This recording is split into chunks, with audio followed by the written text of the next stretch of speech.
Après l'enlèvement du président vénézuélien par les États-Unis, Trump et les analystes n'avaient plus qu'un mot à la bouche. Venezuelan oil.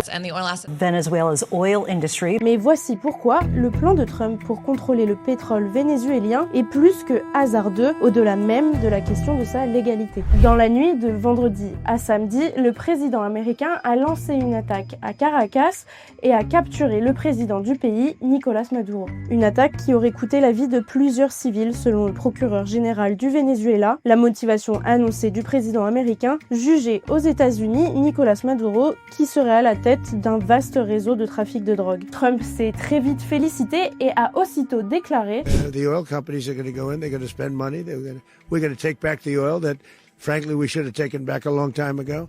Le Venezuela, pays pétrolier de l'Amérique du Sud, enfermerait 17% des réserves mondiales de l'or noir. C'est tout simplement le pays qui a le plus de réserves au monde. Durant son âge d'or, dans les années 70, le pays produisait près de 4 millions de barils par jour, mais aujourd'hui, avec un peu moins d'1 million de barils par jour selon l'OPEP, le Venezuela est loin de figurer parmi les principaux producteurs de pétrole. À titre de comparaison, les États-Unis en produisent plus de 13 millions par jour. La faute à des années de mauvaise gestion et de corruption qui ont fait chuter la production. Dans le bassin de l'Orénoque, qui renfermerait près de 500 milliards de barils de pétrole, les plateformes de forage sont abandonnées et pillées, vendues en pièces sur le marché noir. Les pipelines du pays ont des fuites, des feux et explosions ont détruit des équipements un peu partout et la raffinerie de Paraguaná ne fonctionne que par intermittence à cause de pannes. Dans certains ports pétroliers, l'équipement est de si mauvaise qualité qu'il leur faut 5 jours pour charger les pétroliers qui livrent la Chine. Il y a 7 ans, cela ne prenait qu'un jour. En gros, les infrastructures pétrolières sont quasi obsolètes et pour les remettre à jour, les compagnies américaines devraient investir près de 100 milliards de dollars sur les 10 prochaines années, selon Francisco Monaldi, directeur du programme énergie de l'Amérique latine à l'université de Rice au Texas. D'ailleurs, les États-Unis imposent des sanctions économiques au Venezuela depuis 2017. Et en janvier 2019, ils ont instauré un embargo pétrolier visant à asphyxier économiquement le pays